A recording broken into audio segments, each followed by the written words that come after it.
So let us begin with the prayers. Om Ajnanitimirandasya Jnananjana Salakaya Chakshur Unmilitam Tasmai Shri Gurave Namaha. Jai Shri Krishna Chaitanya Prabhu Nityananda Shri Advaita Gadadhara Vasadi Gaura Bhaktivinoda Hare Krishna Krishna Krishna Hare Hare Hare Rama Rama Rama Hare Hare. Okay, so we'll be discussing from chapter 4 today, but we'll briefly see what was the last thing we discussed in chapter 3. So the third chapter of Bhagavad Gita is entitled Karma Yoga, right? And we have seen what is karma, what is the law of karma, what are the different result of karma. If you do good karma, you go to heaven or you get happiness in the next life. If you do bad karma, sin, you suffer. You go to either suffer in hell or you get such condition that you suffer even in this life, right? In the next life. And then there is third kind of action which is called akarma, that is acting for the Supreme Lord. When we act for the Supreme Lord, then there is no karma bandhana. We don't get bound, but we can go back to spiritual world by doing the spiritual activities. So this was the different things that we discussed, and toward the end we also discussed that who is our enemy, right? So we saw that the bad desires are our enemies. What are these bad desires? Can someone say any bad desire, which which force us to act in a sinful way, right? The bad desires force us to act in inappropriate ways, isn't it? Sometimes we don't want to do something bad, but still there is some pushing from inside to do that bad thing. And that is what Lord Krishna is telling about here, right? That is called technically in Sanskrit kama. That means a desire to do something sinful, right? So this bad desire, how we can control? By regulating ourselves, regulating our life, right? So regulating our eating practices, regulating our senses, no, and that we can easily do when we engage in Krishna service, right? So we can engage all our activities in Lord's service. How? If you want to see beautiful things, right? If you don't give eyes beautiful things to see, then it will see bad things. So better let him see, let our eyes see the beautiful form of Lord Krishna, right? Similarly, if you don't give your ears beautiful things to hear, then it will hear all kind of bad rock music and all kind of nonsense things. So better engage it in hearing uh, bhajans, right? Beautiful songs glorifying Lord Krishna, right? You have seen that how children were singing very nicely. I'll show you how children are singing very nicely. So we can also, learn so many prayers, so many beautiful bhajans, and we can also recite that.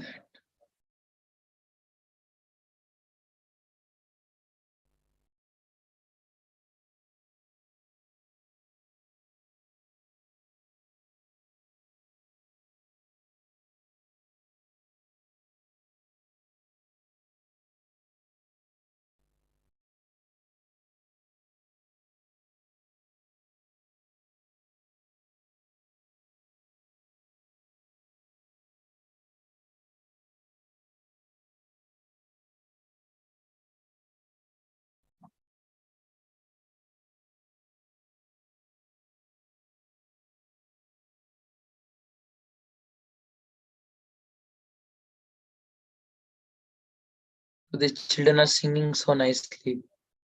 Let us see some of them.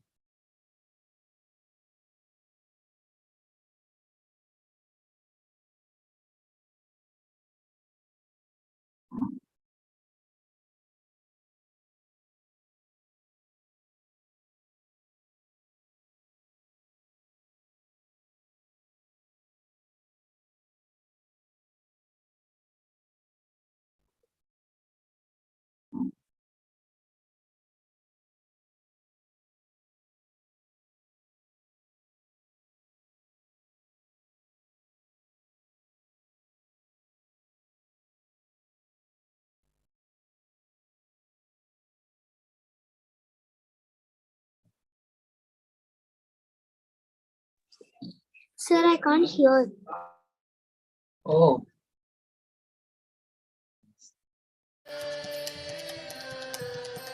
But now it's fine. yeah.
So like that, we can engage our different, you know, things in different ways, right?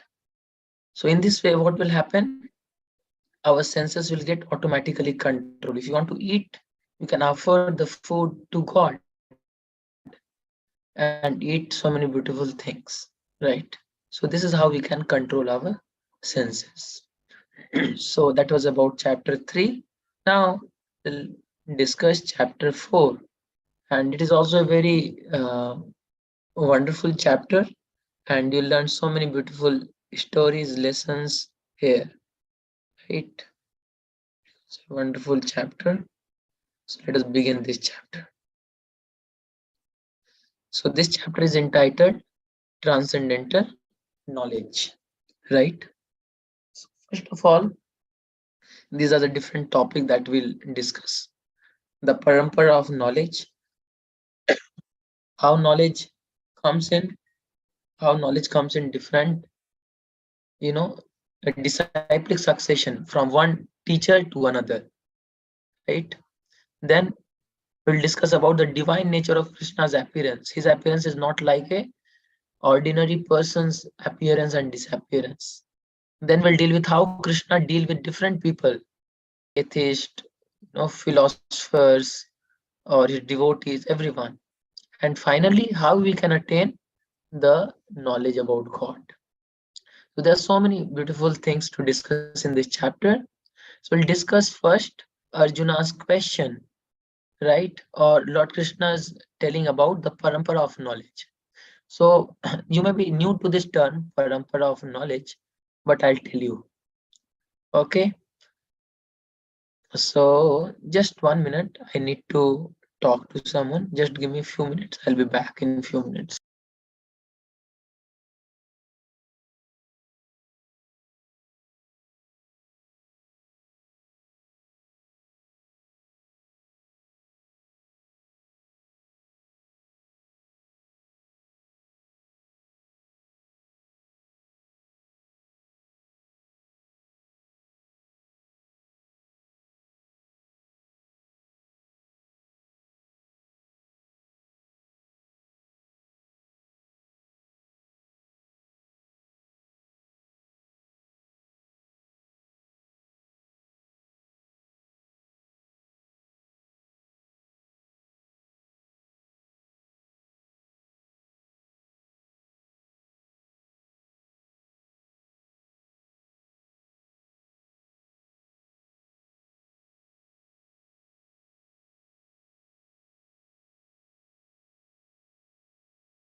Hare Krishna. Sorry, I'm back. So let us read the first sloka of the fourth chapter and then we'll understand the meaning and everything. Sri Bhagavan Uvacha. If you want, you can also recite after me. Sri Bhagavan Uvacha. Shri Bhagwan Vasa Vasa Imam Vivasvate Yogam Imam Vashvate Yoga Proktavan Aham Avyayam Proktayam Yam Aham Avyayam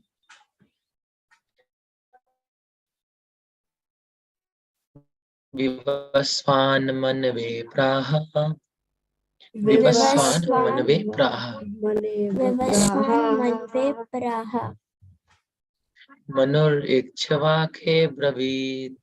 Manor Ichava Manor Pravesh. Prabha. Yes. So what is Lord Krishna saying here? He's saying that Imam Vivasvate Yogam, this science of Bhagavad Gita, yoga, Proktavan Aham Avyam, I had told before also. To whom? Vivasvan Manave Praha. I had told to Vivasvan. Who is Vivasvan? Vivasvan is sun god, right?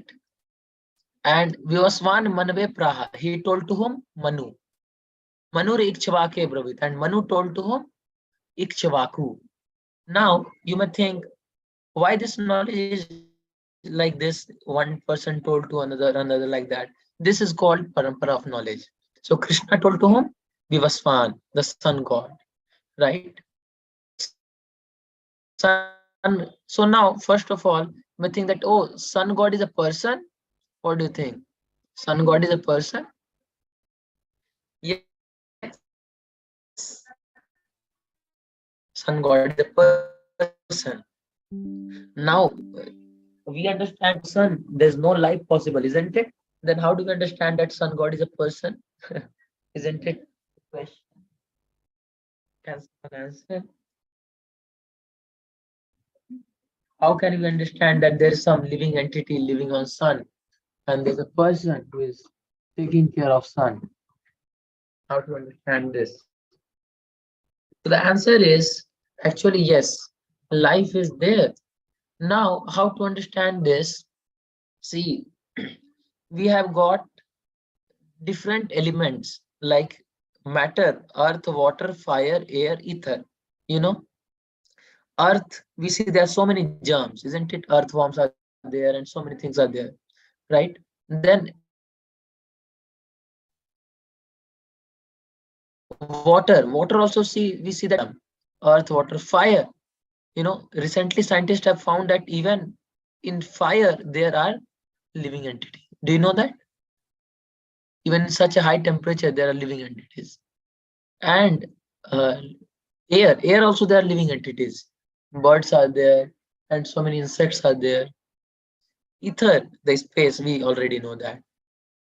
The point is that do you remember that in second chapter we discussed what? The characteristics of soul. Do you remember that?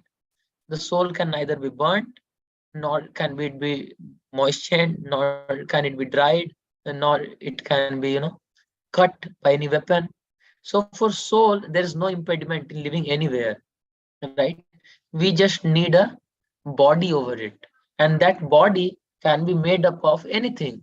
It can be made up of earth, just like our body is made up of mostly solid. Can you see that? Our body is made up of mostly solid, so we have solid bodies, gross bodies. But also we know that our body is 75% water. Do you know that? In science you must have read, isn't it? Our body is approximately 70-75% water. So earth is there, water is there, and fire is also there. Do you know in our body fire is also there? How many of you know that? Yes, no. Vedas say that there is fire in our stomach, and that is why I'll see that if you can just feel your body, do you feel it is hot? Just feel your body. Do you feel it is hot? Yes, no. Kind What of. is the room temperature? You can just check on Google what is the room temperature in your city. can tell me? Just like here in Kolkata, it is very cold. I got cold. What is the temperature there? I think in Bangalore it will be less. Pune also less.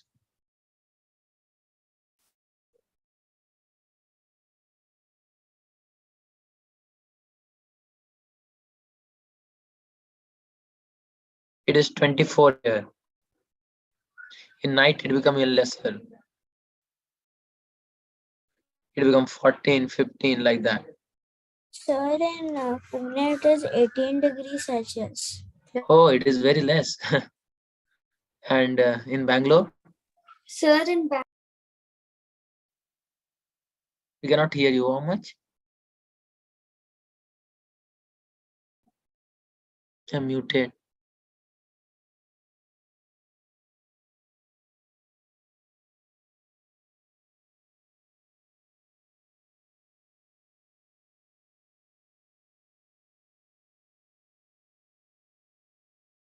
Sir, 19 degrees Celsius.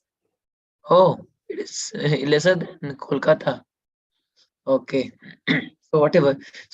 So see, now the temperature is 19. But do you think that your body temperature is also 19? What do you think? Sir, it's somehow like 94 to 98 degrees Fahrenheit. That is Fahrenheit. In degrees Celsius, tell me.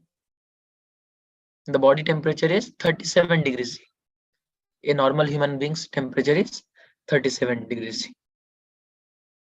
So now tell me, if the outside temperature is 17, how is it possible that our body has got a higher temperature and it is maintaining it? It is not becoming cooler. Because There must be some source. Because of the fire in our Because of the stomach. actually, modern scientists call it the product of our digestion system. When we digest what we eat, that produces energy, heat, that is called metabolism. But Vedas say that we have got fire. They call it literally fire. And even in Bhagavad Gita, I'll see that when the fire becomes lesser, then the power to digest decreases. A person become ill, right? So anyway, we have fire. That is why we can maintain a temperature in our body. So fire element is there, at least the heat element, and ether is also there. So in our body, all the 5 elements are there. But mostly, what is prominent in our body is earth and water, isn't it? These two are prominent. Fire, air, ether are less. Air is also there, isn't it? In our body, we breathe in and out, lungs are filled with air. So, but prominent is earth and water. Similarly, you'll see that in those who live in water, what is most prominent? Water element is most prominent. Those who live in fire, the fire element is most prominent. Like that. So different planets, the living entities, even we may not be able to see, like ghosts. Ghosts are also living entities, you know, but they don't have a gross body. They only mind, intelligence, and false ego. That is subtle. You cannot see them, but they are there, right? So if a person does not have a gross body, you cannot see with your eyes, but still he is there. So similarly, life is there on sun also, but only the sun, the fire element is prominent, like that. So and not only that, there is living entity in sun, and also there is king, right? Just like a king, we have king in India, we have a head in all over earth. Similarly, there is a head all over the sun planet, and his name is Vivaswan, right? So Lord Krishna spoke this knowledge to whom? The sun god Vivaswan. And Vivaswan in turn told this knowledge to Manu. Who is Manu? Water god? No, Manu is the Earth god. father of mankind. We all came from Manu. Who Manu, got chased?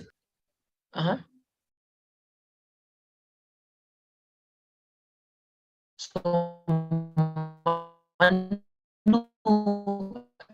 and man, you see that the root word is the word. So Manu is the father of mankind, the original person from whom all the human beings came. So, and then Manu instructed it to Ikshvaku. Who is Ikshvaku? He is a king in the Suryavans. Now you'll see there are uh, two ruling dynasties. One is called Suryavans and another is called Chandravans. So in Suryavans, Lord Ram appears and Lord Krishna appears in Chandravans, right? So Lord Ram is also called Suryavanshi. So he told to the earthly king Ikshvaku, and Ikshvaku then told to others. So Lord Krishna says, Evam parampara praptam imam rajarsayo vidu sakalneha mahta yogo nashta parantapa. So Lord Krishna is saying that I told this knowledge in parampara to, in this way it came in parampara to different kings. Different kings learned in this way. But what happened? Sakalneha mahto. This great knowledge in due course of time got lost. Nashta parantapa. Right? And therefore Lord Krishna thought that I will again establish this knowledge by telling it to Arjuna. So whenever the knowledge become lost, then again the Lord brings it back for the uh, for the well-being of the all the living entities. Now the question may be there that what is this parampara and why it is important to learn the knowledge in parampara? Cannot we learn this science of God just by ourselves or just by Google? So why this parampara is important? This may be a question. So to understand this, let us understand this analogy. All of you have got sick sometimes, and have you visited a doctor? Yes. Now, Yes, sir. suppose you want to, yes, you want to visit a doctor. Will you visit any doctor? No, sir. The particular doctor Yes, sir. If for you the have sick toothache, that we have. dentist like that. Yes. So he need to have some qualification, isn't it? Now suppose a doctor says that you have got a toothache and I will do a surgery in the leg. Will you follow such a doctor? No, sir. No, sir. No, most likely no. Dolma. So you need to understand if the doctor is qualified, isn't it? So how do you check the qualification of a doctor?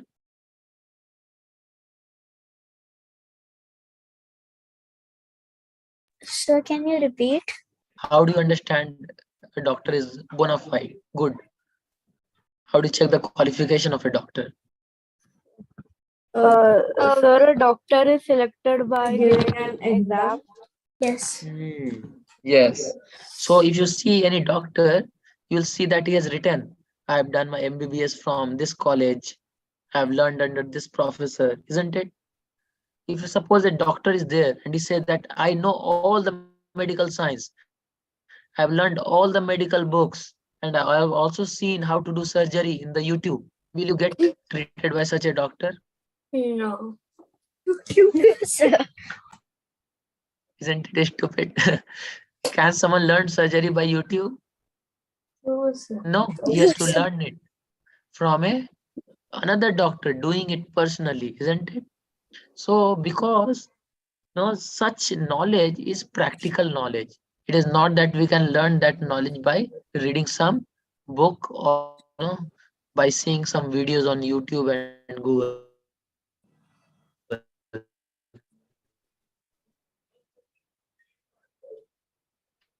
Sir, you're not audible.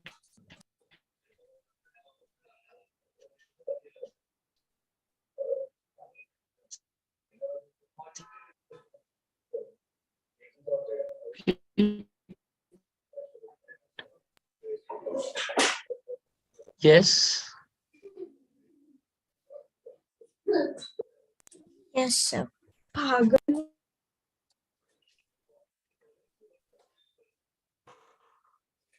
Okay, I'll continue. Something? Okay. So I'm saying that similarly, spiritual knowledge also is a knowledge which needs expert teacher, right? Under whom we can learn, right? So if we can simply learn this knowledge from YouTube, Google, or from reading books, that may take us to a wrong understanding. Therefore, we need to learn from a proper source. That is why this knowledge was given in parampara. Krishna directly told to Vaswan. Vaswan learned this knowledge for himself, assimilated it, applied it in his life, and then told it to Manu. You know, so hearing in a proper way is very, very important, right? Why? Because the science of God is not a joking subject. It has to do something with our life's purpose, and it is subtle, it is not gross. Like suppose if I say that God has made this universe, is there any way to perceive it? No, we cannot perceive God with our eyes, with our ears, right? It's beyond our uh, physical senses. So therefore we have to learn it from a proper person who knows, otherwise we may get the wrong information.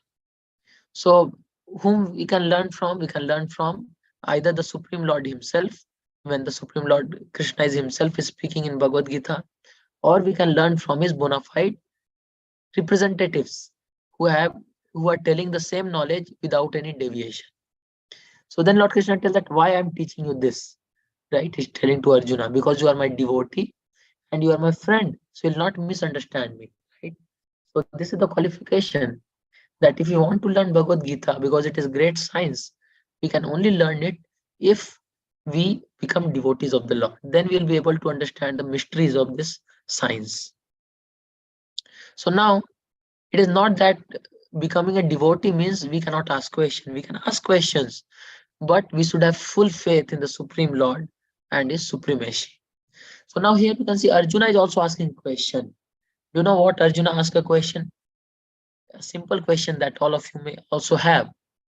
So he asked, can someone read this? Because I'm having little difficulty to read. Sir, can I? Please read. Sun God was born before you. How did you teach him? Many births you and me have taken. I remember all of them, but you cannot. I am unborn. Did you understand that? Can someone explain what you? Sir, but how is Krishna unborn? Sir, I didn't understand really. Okay, did you understand the question at least? Yes, sir, I understood the question, but Yeah, please tell the question. Please explain the question.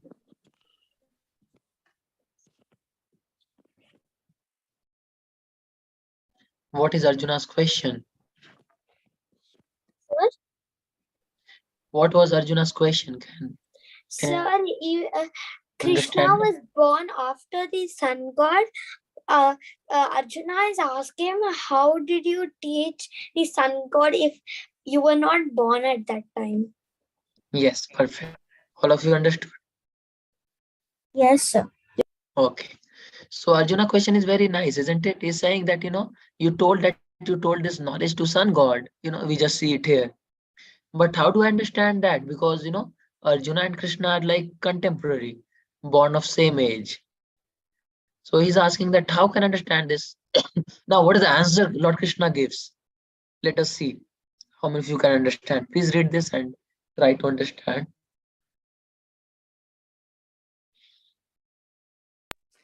Many births you and me have taken. I remember all of them, but you cannot. I am unborn. Yes. Please try to understand. Sir, I understood everything except that line, I am unborn. Okay, please explain. Sir, many words you and me have taken means we have taken many births, not only this one.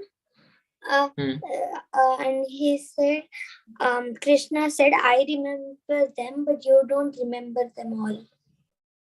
Yes, that means what?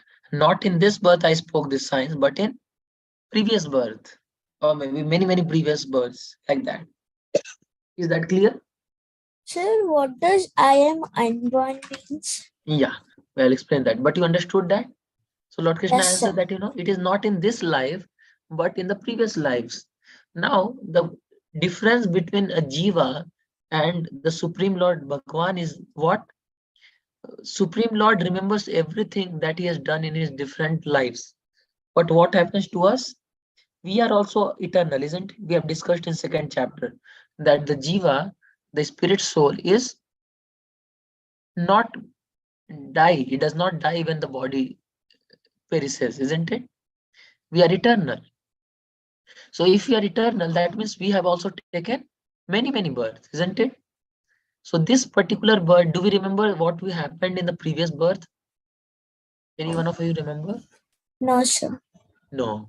And there are some cases of reincarnation in which people remember that. Just like I saw you on video, a fighter pilot. Do you remember that video? A fighter pilot remembering his past life. How many of you have seen that video? No? The reincarnation story? Okay. A few cases in which people remember, but they remember most at the most one life, but not before that. But Lord can remember everything that happened in all the lifetimes. And that is why he's unborn, right? Because what happens at birth, you forget everything that you know and that happened, right? But Lord Krishna is never born like that. He's always continuously awake, right? He's always cognizant, and therefore he's unborn, right? For him there is no change. He's continuously there. He's never born or die. Can you understand that point? Is that point clear? Yes. How he's unborn? Okay. Yes, someone can read this.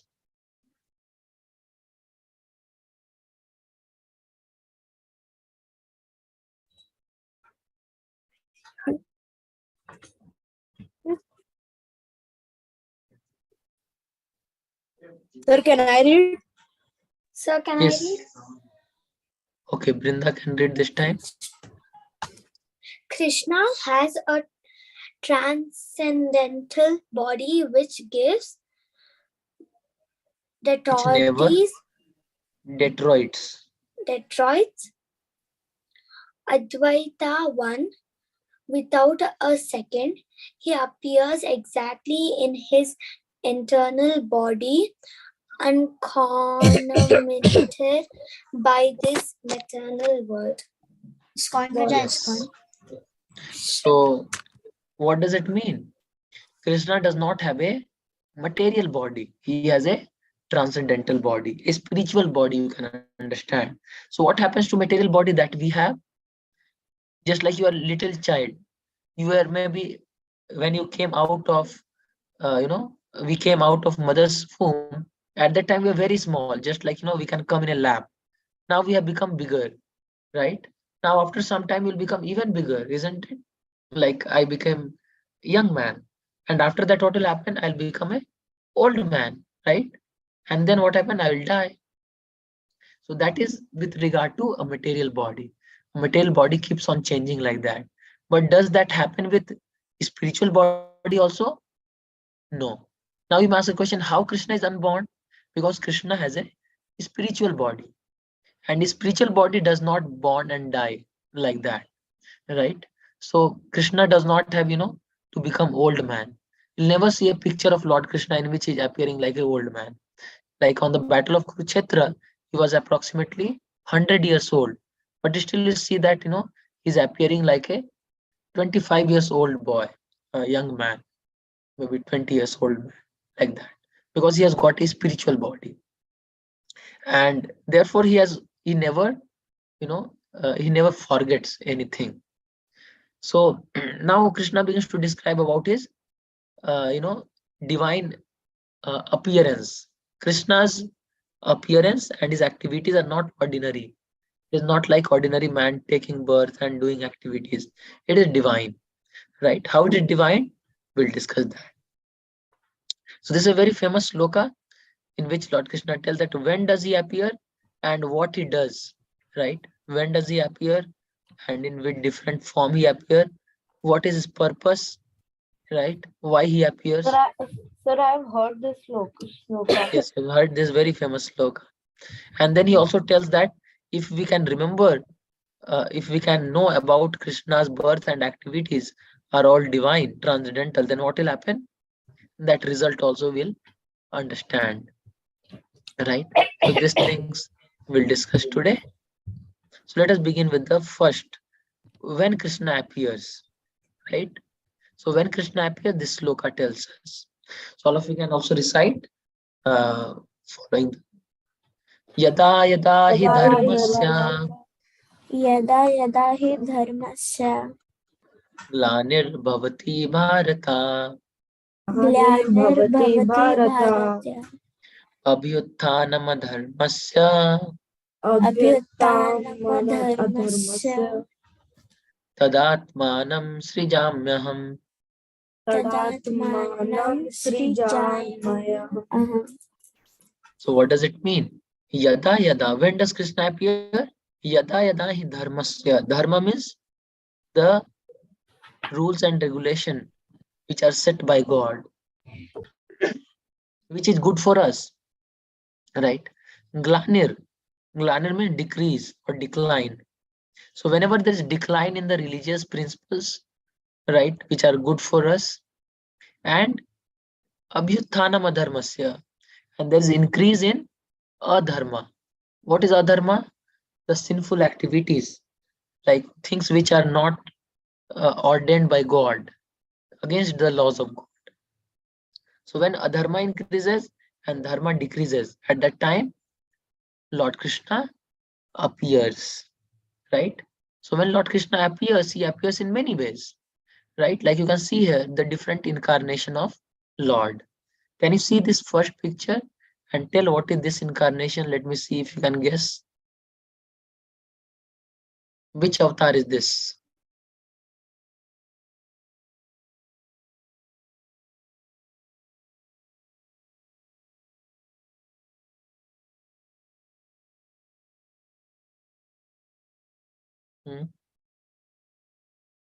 What do you see here?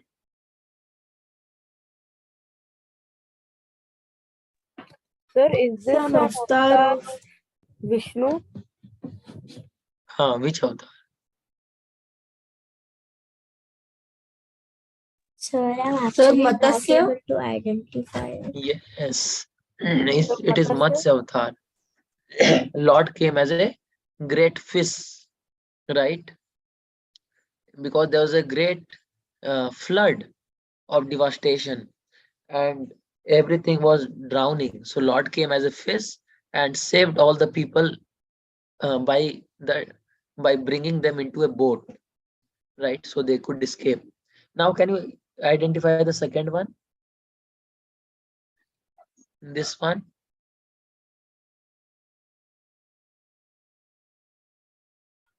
Sir, I don't know this one. This is Vaman avatar. Lord came as a small dwarf Brahmana, and he took 3 steps of land. Do you remember that story? He takes 3 steps of land and covers the entire universe, the upper planet, the lower planet, and then he asked, where should I keep my third step? So the Bali Maharaj, who was the king, he said that you put it on my head. Do you remember that story? That past time? Yes, sir. Yes, sir. Yes. And that is why they celebrate Onam in South India. Yes, Brinda, you know that? Onam, yes. Sir, the next one is Lord Krishna. Yes. So it is himself, Lord Krishna himself, the person himself, who comes at different incarnation. Then, do you remember this one? Sir, this is Varaha. Yes. Varaha. What is Varaha avatar? Can someone say? Sir, Varaha avatar is a type of... Sir, Vishnu disguised him as a wild boar because a demon took earth. Sir, I forgot. Yes, that is true. a demon Hiranyaksha, he actually made the earth submerge. So at that time, Lord Vishnu comes as Vara and lifts the earth on his tusk and puts it into the orbit. Yes. Now, what is this incarnation? A unique Krishna. incarnation. This one. Wait, huh?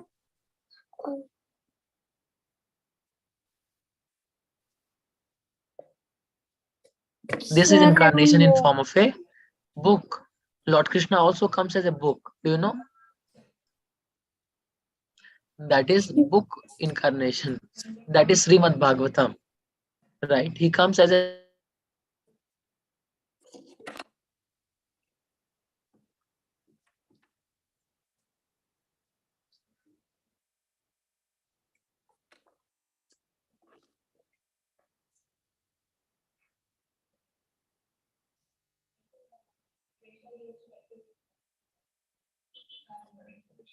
Sir? Sir, I can't hear you. Sir, you're not audible.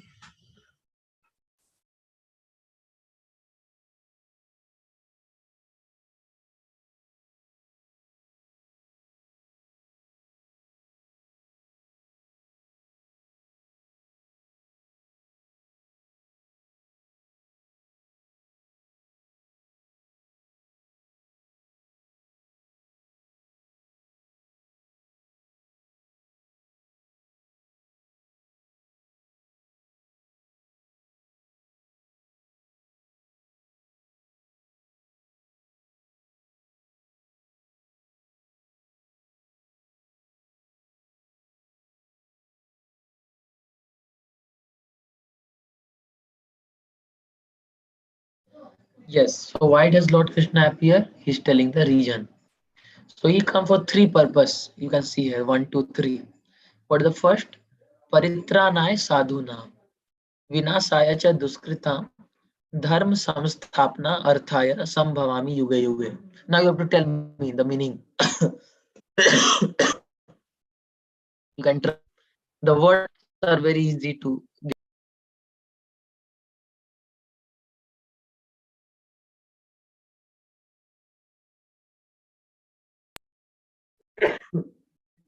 So the first purpose is paritranaya sadhuna. Sadhu means the gentle people, the saintly people. So when there is a decline of dharma and there is increase in adharma, what happens? Those who are saintly people, they are harassed. You know, the people harass saintly people. And Lord Krishna, because he likes saintly people very much, he comes to save them. Just like, do you remember the story of Prahlad and Hiranyakashipu? Do you know the story of Prahlad? We know that, right? So who was harassed and by Yes. whom?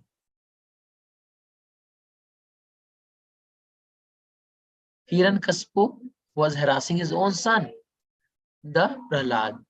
And therefore, who appeared? Lord Narsimhadev, right? So when the devotees are harassed by demons, then Lord comes and kills the demon. The second purpose is Vinasaya cha Duskritam. Those who are Duskriti, the demons, Lord kills them. Vinasa. And third, Dharma Samsthapna Arthaya. When he kills the demon, then he establishes Dharma, right? The religious principles. And for this purpose, Sambhavami Yuge Yuge. He comes in different ages, right? So these are the different purposes why Lord appears, right? Can someone say the three purposes why Lord appears?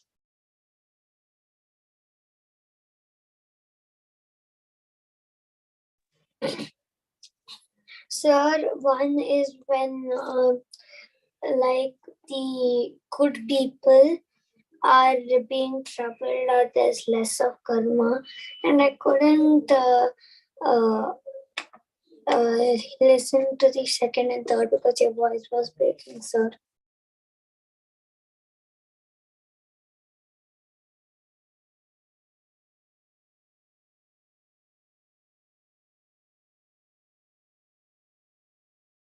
Yes, it is true. So for these three purposes, Lord comes. Now Lord comes in so many ways, right?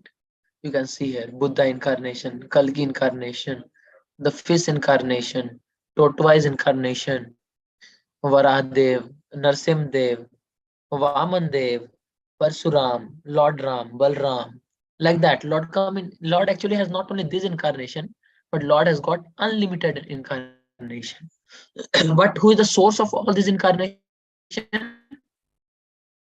Who is the original person who comes in different incarnation? Because the incarnation, the word incarnation, the meaning is, Sir, avatar. avatar. Yes, avatar. Avatar means one who descends from a higher place. So Lord descends to a higher place from the spiritual world to this place, the material world, right? So, but who is the person who is coming? The original person is taking different dresses.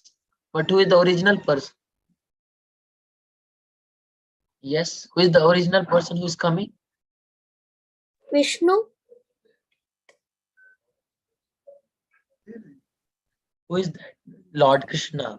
Lord So that is Krishna. mentioned in Srimad Bhagavatam. Krishnastu Bhagavan Swayam. Although there are so many incarnations, but who is the source? The Supreme Lord Krishna, Sir, right? but Krishna is himself an incarnation of Vishnu, right? Yes, sir. Yes, this is a very common question that children ask. That Krishna is himself an incarnation of Vishnu, isn't it? We hear that. But that is not true. Actually, Krishna is the source of all incarnation. And even Vishnu comes from Krishna only. Now, how can you say that, sir?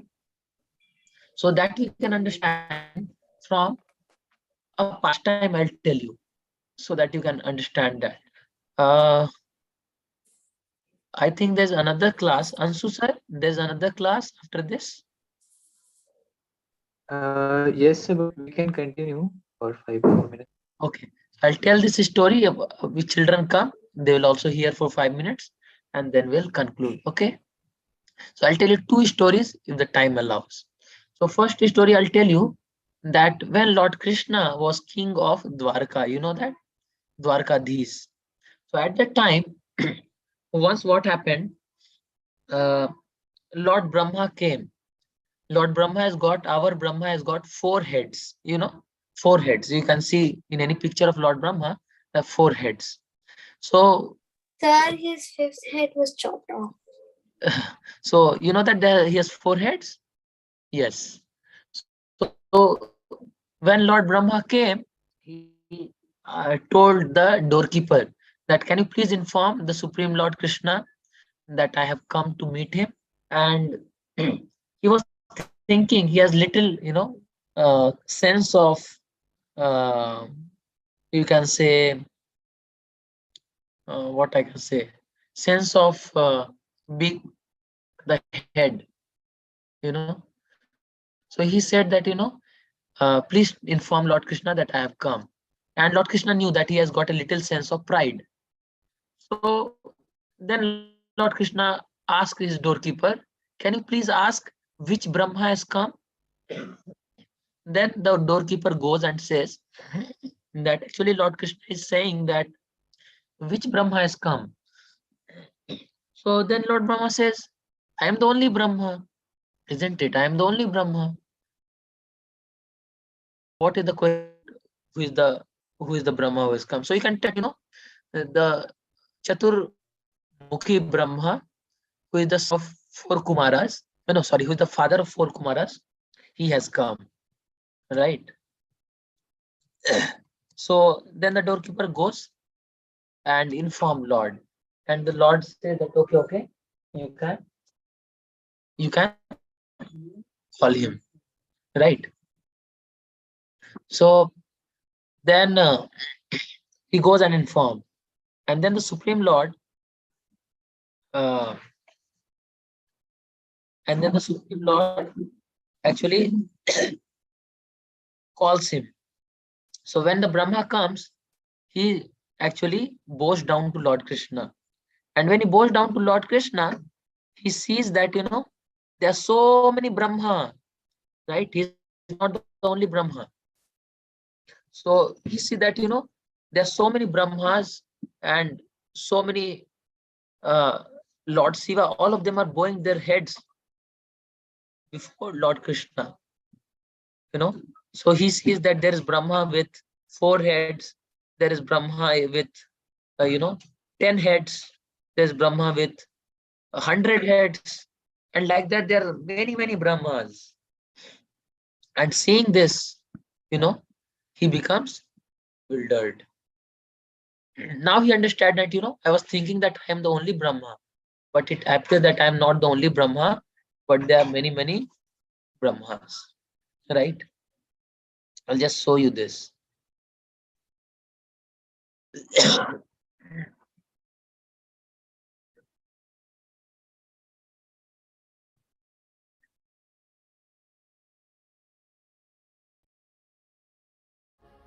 Oops, you didn't.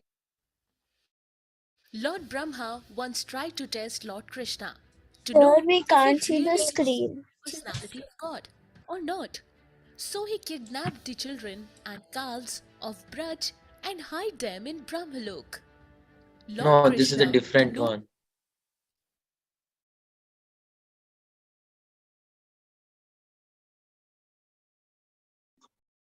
See,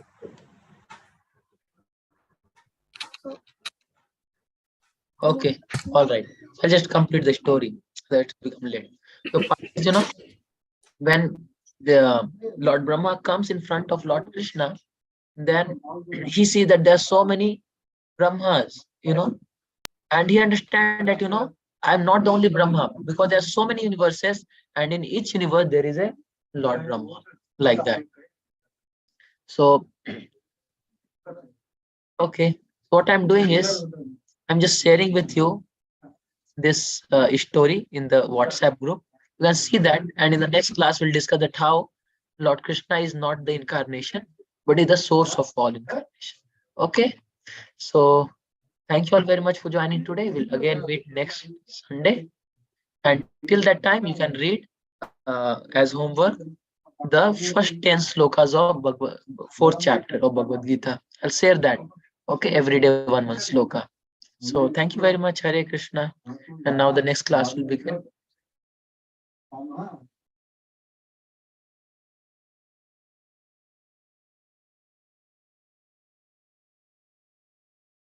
I saw Hare Krishna.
Hare Krishna. Hare Krishna, sir. Sorry. Krishna, sir. Yeah, Hare Krishna, everyone. Yashab, Gautam, and Joey. Sorry, I got late. So, yeah.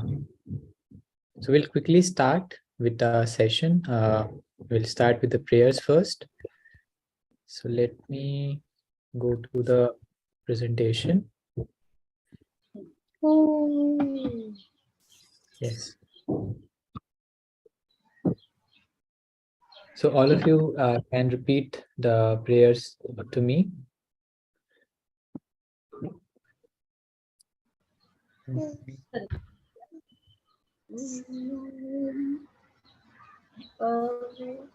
Okay. Om Jnanatimirandhasya Om Jnanatimirandhasya Jnananjana Shalakaya Jnananjaya Shalakaya Chakshur Unmilitam Yena Kakshurmilitamena Tasmai Shri Gurave Namaha. Tasmai Shri Gurave Namaha. Jaya Shri Krishna Chaitanya Krishna Chaitanya Prabhu Nityananda Prabhu Nityananda Shri Advaita Gadadhara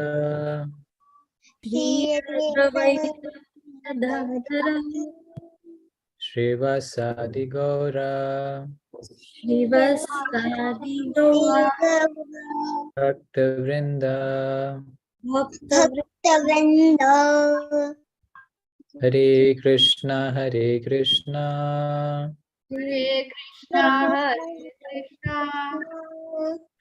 Krishna Hare Hare Krishna Krishna Hare Hare Hare Rama Hare Rama Hare Rama Hare Rama Rama Rama Hare Hare. Rama Rama Hare Hare. Once more we will say Hare Krishna Krishna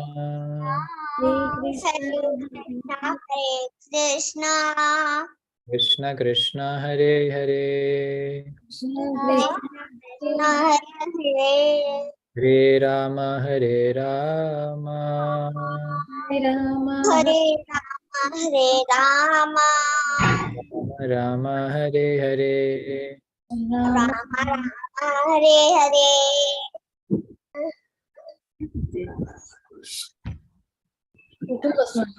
Hare Krishna. So I'd like to welcome all of you to today's session. And yes. Friendship. Okay. Yes, the topic is friendship. You're right. So it's a okay. Before I start with the topic, let me ask you a few questions about the last topic. So, how many of you are there in the last class? I think Gautam was there, and Yes. Hisha was also there. Yes, sir. Isha was not there. Okay, so in the last class, what topic we had discussed? Anyone would like to tell? Enthusiasm. Enthusiasm. Okay, so what is the meaning of enthusiasm?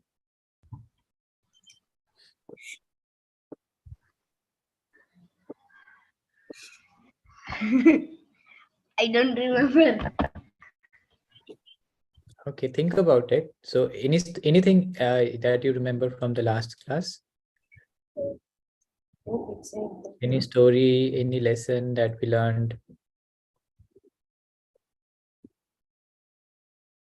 We learned about Hanuman. Now you remember anything?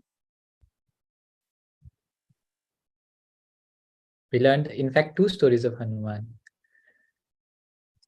So try to remember. He went to eat the sun.